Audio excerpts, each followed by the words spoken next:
అందరికీ హాయ్ అండి. Welcome back to my channel. మనలో చాలా మందికి ఇష్టమైన బ్రేక్‌ఫాస్ట్ అంటే పూరి. దీని కాంబినేషన్ పప్పు, చికెన్ ఇలా రకరకాలుగా చేస్తుంటారు. కానీ కరెక్ట్‌గా చాలా మందికి ఎంతో ఇష్టమైన పూరి కర్రీ. ఈ పూరి కర్రీ కోసం బండి మీద ఎక్కడైతే టేస్టీగా ఉంటుందో ఎంత దూరమైనా వెళ్లి తిని వచ్చేవాళ్ళు చాలా మందుంటారు. అలాగే ఇంట్లో ఇంత టెంప్టింగ్‌గా ఉండే పూరీ కర్రీ చేయడం చాలా ఈజీ. అలాగే చాలా తక్కువ ఇంగ్రీడియెంట్స్. నెక్స్ట్ ఫటాఫట్ ఒక 10 మినిట్స్‌లో చేసేయొచ్చు. ముందుగా 3 పొటాటోస్‌ని బాయిల్ చేసి, స్మాష్ చేసి పక్కకు పెట్టాలి. కొంచెం పెద్దగానే చేయాలి. నెక్స్ట్ ఒక పాన్ పెట్టి 1 ½ టేబుల్ స్పూన్ ఆయిల్ వేయాలి. ఇందులోకి 1 టీ స్పూన్ ఆవాలు, 1 టీ స్పూన్ పచ్చిశనగపప్పు వేసి, ఇవి కొంచెం ఫ్రై అయ్యాక 2 ఆనియన్స్‌ని పొడవుగా కట్ చేసి వేయాలి. ఈ ఆనియన్స్ వేగనవసరం లేదు. జస్ట్ మగ్గితే చాలు. ఒక 2, 3 మినిట్స్‌లో ఇవి మగ్గిపోతాయి.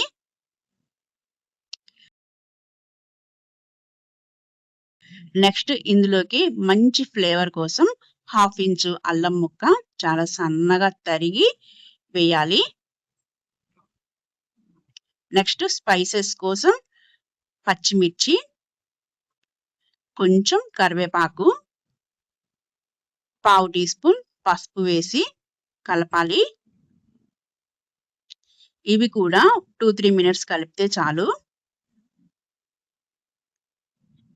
ఇలా కలిపాక ఇందులోకి మనం ముందే స్మాష్ చేసి పెట్టుకున్న ఆలు వేయాలి.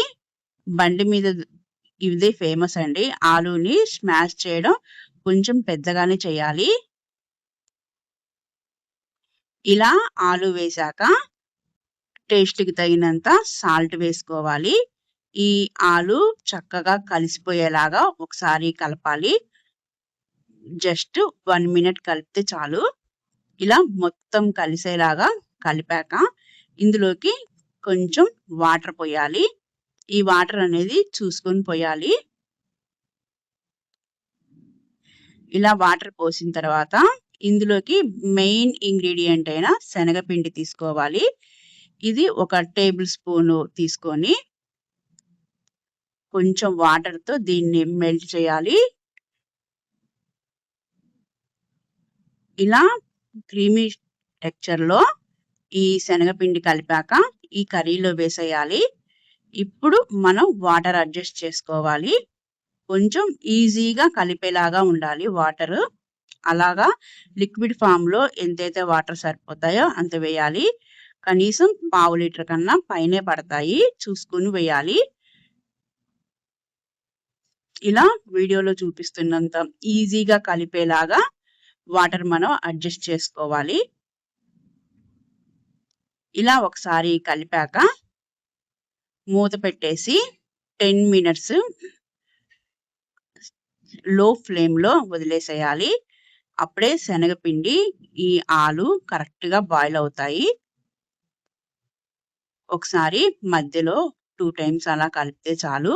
అడుగు పట్టకుండా ఉంటుంది. అంతేనండి. 10 మినిట్స్ అయ్యాక ఒకసారి చెక్ చేసుకుంటే కొంచెం లిక్విడ్ ఫామ్‌లో ఉండగానే స్టవ్ ఆఫ్ చేసేయాలి.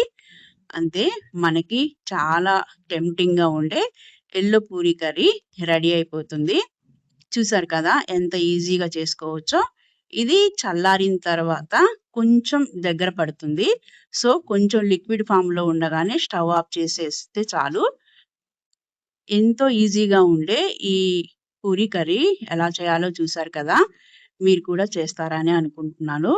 నెక్స్ట్ నా వీడియో మీకు నచ్చినట్లయితే please like, share and subscribe my channel. మరిన్ని వీడియోస్‌తో మళ్ళీ కలుద్దాం. Thank you for watching.